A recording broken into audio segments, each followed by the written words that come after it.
रसूलुल्लाह सल्लल्लाहु अलैहि वसल्लम की वफात के कुछ ही अरसे बाद ऑलमोस्ट पूरे अरब ने पहले खलीफा अबू बकर रज़ियल्लाहु तआला अन्हु के खिलाफ बगावत का ऐलान कर दिया। लेकिन अबू बकर रज़ियल्लाहु तआला अन्हु ने बहुत तेजी से इन सारी बगावतों को अपने जनरल खालिद बिन वलीद की लीडरशिप में क्रश कर दिया। नाउ एक बार फिर पूरा अरब मदीना की गवर्नमेंट के अंडर बिल्कुल यूनाइट हो चुका था। अब यहाँ से स्टोरी थोड़ी मुश्किल होने वाली है। इस्लाम सिर्फ अरब का नहीं बल्कि एक ग्लोबल रिलीजन बनने की तरफ जा रहा है और मुसलमान दुनिया की सबसे बड़ी सुपर पावर बनने वाले हैं। तो अबू बकर रज़ियल्लाहु तआला अन्हु की सारी बगावतों को क्रश करने के बाद पूरा अरब अब उनके कंट्रोल में था।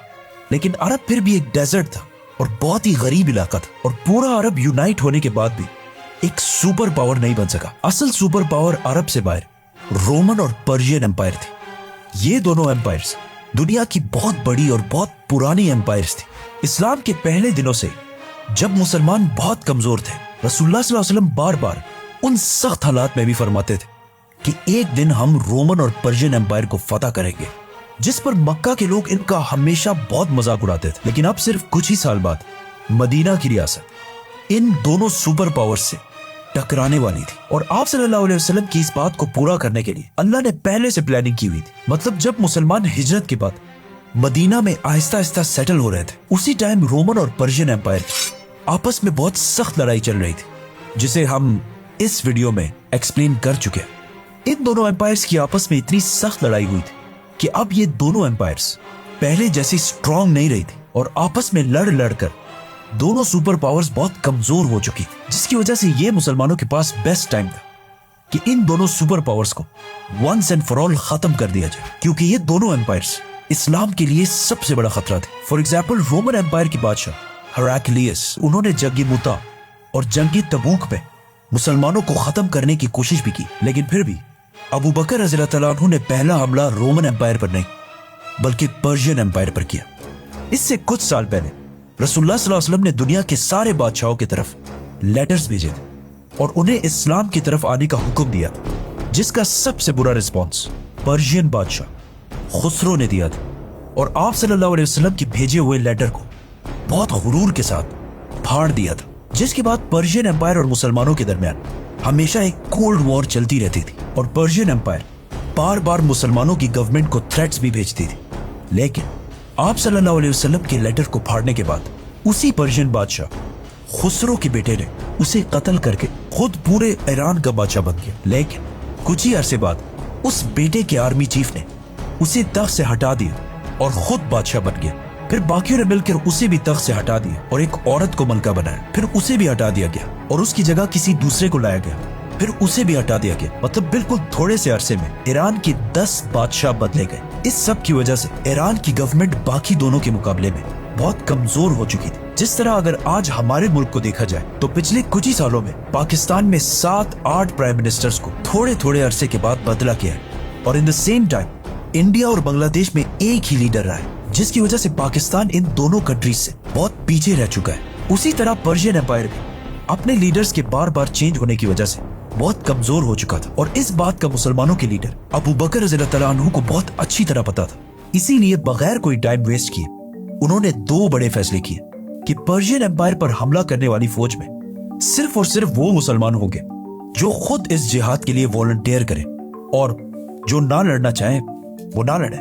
दूसरा फैसला ये कि उन्होंने अपने बेस्ट जनरल खालिद बिन वलीद को लेटर भेजा कि जंगी यमामा में मुसलमा को हराने के बाद वापस मदीना नहीं बल्कि अपनी फौज को लेकर पर्शियन एम्पायर की तरफ जाओ। तो खालिद बिन वलीद 18,000 मुसलमानों को लेकर पर्शियन एम्पायर ईरान की तरफ रवाना हुए। ईरान उस जमाने में बहुत बड़ा था। खालिद बिन वलीद जिस इलाके को फतह करने के लिए गए उसे आज के जमाने में कुवैत कहा जाता है, जहाँ बहुत सारे पर्शियंस और अरबी दोनों आबाद थे। जाने से पहले खालिद बिन वलीद ने पर्शियन जनरल को लेटर लिखा कि या तो इस्लाम कबूल कर लो और या जिजिया देने के लिए तैयार हो जाओ, वरना उसके बाद जो होगा उसके जिम्मेदार तुम खुद होगे, क्योंकि मैं तुम्हारी तरफ ऐसे मर्दों को लेके आ रहा हूं जो मौत शहादत से इतनी ही मोहब्बत करते हैं जितनी तुम सारे अपनी जिंदगी से करते हो। लेकिन ऑफ कोर्स उन्होंने बात नहीं मानी, जिसके बाद खालिद बिन वलीद ईरान की प्रोविंस कुवैत में दाखिल हुए। कुवैत के गवर्नर ने अपने बादशाह पर्शियन एम्परर से मदद मांगी, लेकिन ईरान के बादशाह ने सोचा कि अरबों की इतनी औकात नहीं है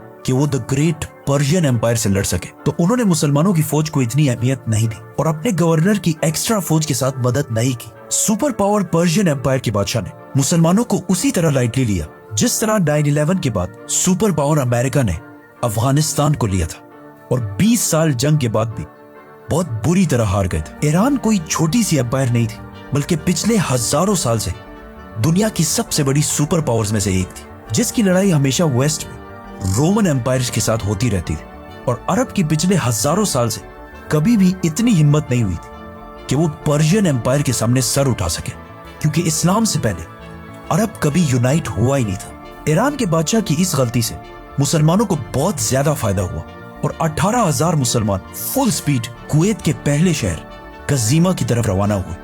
ये देखकर कुवैत का गवर्नर भी अपनी 30 या 40 हजार की फौज लेकर उसी शहर की तरफ रवाना हुआ जहां मुसलमान जा रहे थे। लेकिन जैसे ही उनकी सारी फौज वहां पहुंची, उन्होंने देखा कि मुसलमान इस सिटी नहीं बल्कि एक दूसरी सिटी हुफैर पहुंच चुके हैं। तो कुवैत का गवर्नर भी वापस उसी सिटी की तरफ जाने लगा। जैसे ही उनकी फौज वापस हुफैर पहुंची, खालिद बिन वलीद मुसलमानों को लेकर वापस पहली सिटी कज़ीमा की तरफ चले गए और वहां पहुंचकर सारे आराम करने लगे। तो वो दोबारा अपनी सारी फौज लेकर वापस कज़ीमा की तरफ चला गया। लेकिन जैसे ही उसकी फौज बिल्कुल थक हार कर कज़ीमा पहुंची, उन्होंने देखा कि सामने मुसलमानों की सारी फौज बिल्कुल रेडी उनका इंतजार कर रही है, जिसकी वजह से इस फौज को रेस्ट करने का कोई टाइम नहीं मिला। यह सब खालिद बिन वलीद की जबरदस्त प्लानिंग थी कि पर्शियन फौज को जंग से पहले ही इतना थका दिया जाए कि वो जंग के दिन लड़ने के काबिल ही ना रहे।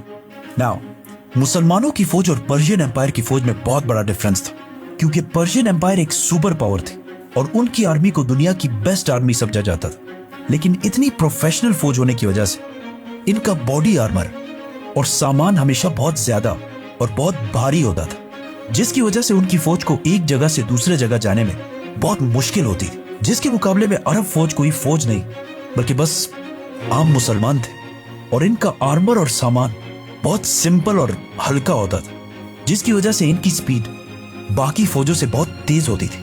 इस बात का खालिद बिन वलीद को बहुत अच्छी तरह पता था कि अगर हमें पर्शियन एम्पायर से जीतना है तो नंबर्स और ताकत से तो हम कभी भी इनका मुकाबला नहीं कर सकते।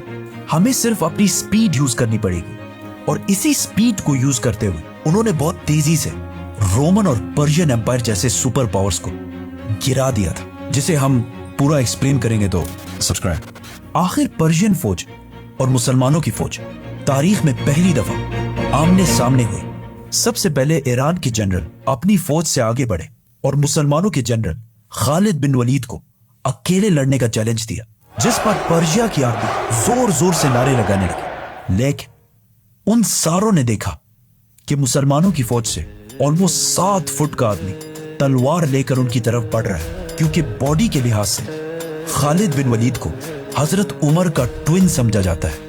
मतलब कहा जाता है कि जब वो घोड़े पर बैठते थे तो उनके पैर ऑलमोस्ट जमीन को टच कर रहे होते थे, और हजारों लोगों के क्राउड में अपनी हाइट की वजह से आसानी से दिख जाते थे। खालिद बिन वलीद रज़ियल्लाहु अन्हु उस पर्शियन जनरल से लड़ने गए, लेकिन पर्शियन फौज से अचानक 2 लोग आकर अपने जनरल के साथ मिल गए। लेकिन फिर भी खालिद बिन वलीद ने सिर्फ एक और मुसलमान की मदद के साथ इन तीनों को खत्म कर दिया, और इसी के साथ दोनों फौजों ने हमला कर दिया। पहले जंग थोड़ी सख्त हुई, लेकिन पर्शियन आर्मी बगैर किसी जनरल के लड़ रही, और सामने मुसलमान इंसानों की तारीख के सबसे बड़े जनरल्स में से एक खालिद बिन वलीद की लीडरशिप में लड़ रहे थे, जिसके बाद मुसलमानों ने उन्हें क्रश कर दिया और ये सारा इलाका फतह कर लिया। पर्शियन बादशाह ने मुसलमानों की तरफ एक और फौज भी भेजी, खालिद बिन वलीद, और मुसलमानों ने उन्हें भी खत्म कर दिया। और इस तरह ईरान का बहुत इंपॉर्टेंट प्रोविंस कुवैत अबू बकर रज़ियल्लाहु अन्हु के कंट्रोल में आया, और पहली बार इस्लाम अरब से निकलकर